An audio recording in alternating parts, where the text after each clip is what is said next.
Assalamualaikum warahmatullahi wabarakatuh. Pak Jokowi bukan orang bodoh. Pak Jokowi adalah seorang yang sangat-sangat cerdas. Di balik isu-isu kekisruhan akhir-akhir ini, ada sebuah permainan politik yang sangat tinggi yang sudah dimainkan oleh Pak Jokowi. Bagaimana mungkin setelah sejarah yang lalu, ketika Pak Jokowi wali kota, gubernur, presiden, ya didukung oleh PDI Perjuangan, dengan tiba-tiba mendukung Prabowo, sepertinya itu tidak akan mungkin. Dan itu mustahil, teman-teman. Setelah ada banyak nilai historis, Pak Jokowi dengan PDI Perjuangan, dengan Ibu Mega, tidak mungkin akan itu tiba-tiba lenyap seketika langsung mendukung Pak Prabowo. Itu nggak mungkin dan itu mustahil, teman-teman. Ya, ini bisa kita katakan bahwa Pak Prabowo diprank oleh Jokowi. Gibran tidak akan mendukung Prabowo.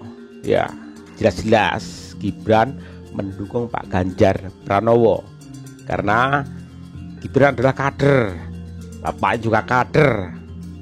Tentu saja mereka semuanya akan mendukung Ganjar Pranowo. Kita lihat saja nanti, teman-teman, ya. Sekali lagi, saya sebagai kader PDI Perjuangan, sebagai kader muda, saya akan tetap tegak lurus sesuai arahan Ibu Ketua Umum. Terima kasih. Matur nuwun. Tegak lurus. Saya Gibran Kakabuming mengajak seluruh warga untuk berbondong-bondong ke TPS di 14 Februari nanti untuk memilih PDI Perjuangan dan Pak Ganjar. Tuh. Gibran pasang stiker Ganjar. Gibran pasang stiker Ganjar di pintu-pintu.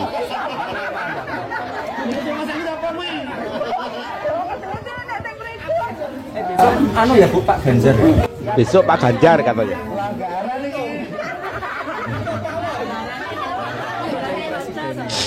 Aduh. Buat saya, semua isu-isu yang ada adalah sebuah jebakan. Jebakan untuk memisahkan Jokowi dan PDI Perjuangan. Memecah belah mereka supaya lawan mendapatkan keuntungan. Ya wajarlah, Prabowo itu kalah 2 kali pilpres sama Jokowi dan dia ingin menang sekarang. Cuma dia mengubah strategi perang. Kalau dulu berhadap-hadapan, sekarang main halus dengan merangkul sambil menyebarkan racun yang mematikan. Salam waras.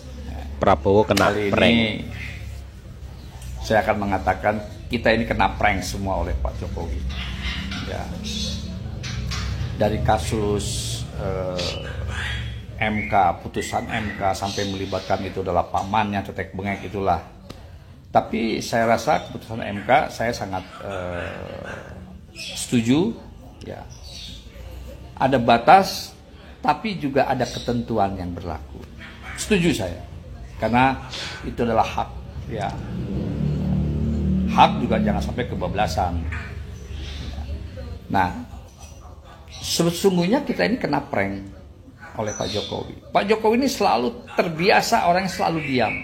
Setelah semua gemuruh, setelah semua meyakini, dia baru bicara. Saya katakan, Gibran itu bertegak lurus dengan PDIP, sama dengan Pak Jokowi. Ya. Dia orang-orang yang beretika tinggi. Yang jadi masalah sekarang ini Pak Prabowo. Kans yang paling besar untuk Pak Prabowo menjadi cawapres saat itu adalah seorang wali kota Solo, itu adalah putra dari Pak Jokowi, ya, saudara Gibran. Dulu mungkin mengasumsikan Prabowo itu dengan memilihnya Gibran, dengan otomatis relawan Jokowi akan mendukung Gibran. No way, Pak Prabowo tidak pernah akan. Kita pendukung setia Pak Jokowi itu dengan nalar logika yang baik, menggunakan nalar logika yang sehat. Nah, sekarang yang lebih hebatnya lagi, Pak Prabowo kena prank oleh Pak Jokowi. Ini luar biasa. Kandidat cawapresnya Prabowo yang kuat itu cuma 2 saat itu, Gibran dan Erick Thohir.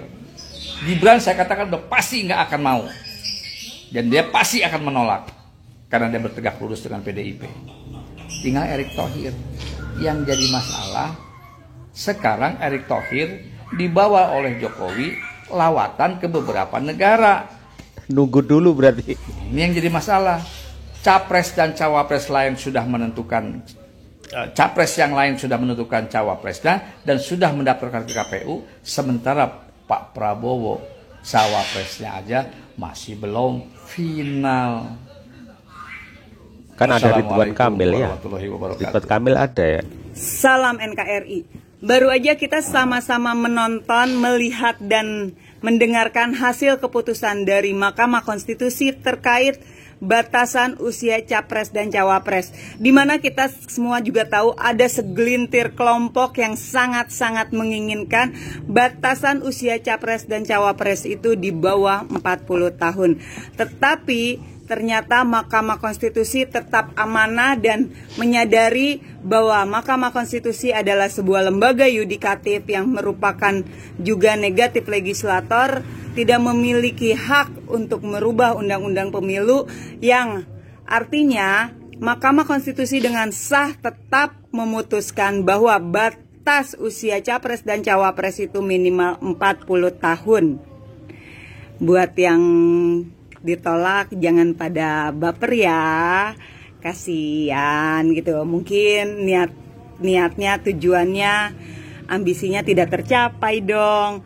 Ya, dan untuk narasi-narasi mengenai Pak Jokowi yang katanya ada dinasti politik Jokowi, atau narasi-narasi yang kurang baik mengenai Pak Jokowi, ini sebagai bukti ya bahwa Pak Jokowi tidak menggunakan kekuasaannya untuk mengintervensi Mahkamah Konstitusi. Jokowi tetap menjalankan apa yang menjadi tugas dan tanggung jawabnya sebagai Presiden Republik Indonesia tanpa ikut campur terkait masalah ini. Jadi untuk narasi dinasti politik keluarga Jokowi itu gugur ya, gitu. Dan buat kubu lawan, gimana rasanya nih? Keinginannya ditolak. Nggak jadi dong Mas Gibran jadi cawapresnya. Oh iya, buat teman-teman juga yang melihat bahwa seolah-olah Pak Jokowi ini mendukung Pak Prabowo Subianto, gini saya coba menjelaskan ya, bahwa pertama, Pak Jokowi itu adalah seorang yang cukup cerdas dan permainan catur politiknya itu tidak bisa dibaca atau ditebak-tebak. Yang kedua, Pak Jokowi bukanlah, kalau secara pribadi saya menilai Pak Jokowi bukanlah tipikal orang pengkhianat. Pak Jokowi tipikal orang yang menyadari dari mana dia lahir, dari mana dia dibesarkan, dan bagaimana dari mana dia bisa sampai di puncak pimpinan nomor 1 di Indonesia. Begitu juga bagaimana dengan anak-anaknya. Pak Jokowi sangat menyadari itu. Pak Jokowi tahu bahwa awal mulanya cikal bakal dia bisa mendapatkan semua ini adalah selain dari hasil perjuangannya dia sendiri, tapi tidak lepas dari peran serta dan dukungan PDI Perjuangan. Jadi saya sangat yakin Pak Jokowi tidak mungkin mendukung Pak Prabowo Subianto. Hanya saja karena Pak Jokowi seorang presiden, jadi dia tetap menunjukkan sikap netralnya. Contoh kemarin di Rakernas Projo, halo Projo kena prank ya. Ternyata kan Pak Jokowi tidak menyebutkan sama sekali tuh ya bahwa dia mendukung Pak Prabowo. Bahkan sempat Pak Jokowi ngomong orangnya nggak ada di sini. Tahu dong teman-teman maksud dari Pak Jokowi orang yang nggak ada di sini itu untuk siapa?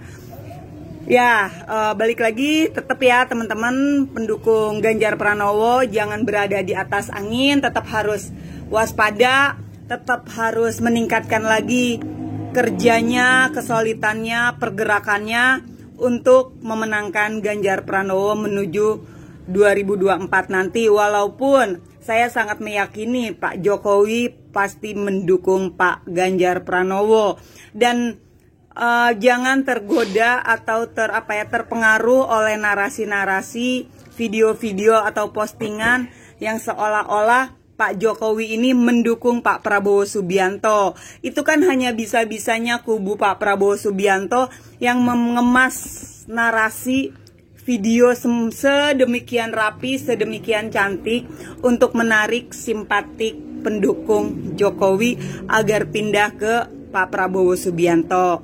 Kita tunggu aja tanggal mainnya. Saya sangat-sangat meyakini pada akhirnya nanti Pak Jokowi pastilah akan mendukung Ganjar Pranowo. Ayo, kembali lagi selalu saya ingatkan, tetap solid bergerak sampai ke akar rumput, bermain di udara, bermain di darat. Kita siapkan, kita fight langsung secara sportif, tidak melakukan black campaign atau negatif campaign untuk memenangkan Pak Ganjar Pranowo menuju 2024 nanti. Salam NKRI. Semakin jelas ya sikap politik dan langkah politik Pak Jokowi makin kesini makin jelas. Setelah Kaisang sebagai Ketua Umum PSI meminta maaf kepada PDIP melalui Mbak Puan, jelas arahnya sudah bisa kita baca bahwa tidak ada pengkhianatan dari keluarga Pak Jokowi terhadap PDIP. Justru ini adalah langkah terbagus yang tidak dibaca oleh Denny Siregar, oleh Alifur Rahman dan kawan-kawan. Bukti nyata bahwa Kaisang membawa lagi PSI yang dulu menjauh dari PDIP untuk kembali bergabung, berkoalisi dan mendukung Pak Ganjar. Ini langkah strategi yang cukup bagus dan terbukti juga bahwa Gibran pun tetap tegak lurus. Tentu harusnya Denny Siregar, kemudian Alifur Rahman, Mas Jopre harus meminta maaf dan mengklarifikasi pernyataan-pernyataan yang selama ini mereka adalah salah menduga atau suudon terhadap langkah-langkah Pak Jokowi ya.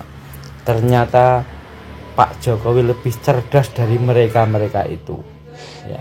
Oleh sebab itu saran saya ya, mending klarifikasi, minta maaf kepada Pak Jokowi bahwa mereka telah membuat postingan yang tidak mendasar alias tidak benar alias hoax. Jokowi itu bukan pemain yang kemarin sore loh. Jokowi itu bukan pemain politik yang baru lahir kemarin sore loh. Beliau pandai memainkan bidang catur itu. Beliau menguasai itu. Ya. Coba dibayangkan secara logika, secara nalar. Perjuangan Pak Jokowi dari nol, PD Perjuangan, wali kota, gubernur, 2 kali wali kota, gubernur, presiden 2 kali. PDI Perjuangan coy. Kita lihat cerita historisnya Pak Jokowi dari awal sampai dengan presiden. Itu berjuta-juta cerita dengan PDI Perjuangan. Apakah mungkin dengan tiba-tiba Pak Jokowi langsung pindah ke Pak Prabowo? Yang hanya bersama ketika Pak Jokowi menarik Prabowo ke dalam kabinetnya. Apakah mungkin itu? Logis nggak? Ya, Pak Jokowi memainkan hal yang sangat luar biasa. Ketika Pak Prabowo mau mengambil cawapres, ya, kita taruhlah Erick Thohir. Erick Thohir dibawa lawatan ke luar negeri, sehingga sampai hari ini Pak Prabowo juga bingung. Nunggu Pak Jokowi ya, biar Pak Jokowi sampai dulu, baru mengambil Erick Thohir, mengambil Gibran. Saya pastikan, ya, mudah-mudahan keyakinan saya ini benar. Gibran akan tetap tegak lurus, ya, tegak lurus mendukung Ganjar Pranowo dan PDI Perjuangan. Pak Jokowi bukan anak kecil yang gampang sekali loncat sana loncat sini. Bukan. Pak Jokowi adalah pemain utama, pion politik di negara ini. Ya, kita lihat kelanjutannya seperti apa. Kita lihat saja Orang-orang sudah keluar-keluar menghujat Pak Jokowi, Mas Gibran, politik dinasti. Bahkan yang dulunya mendukung Pak Jokowi tiba-tiba berubah haluan. Banyak sekali influencer-influencer seperti itu. Pindah haluan menyerang Pak Jokowi. Kita lihat nanti siapa yang akan menyesal.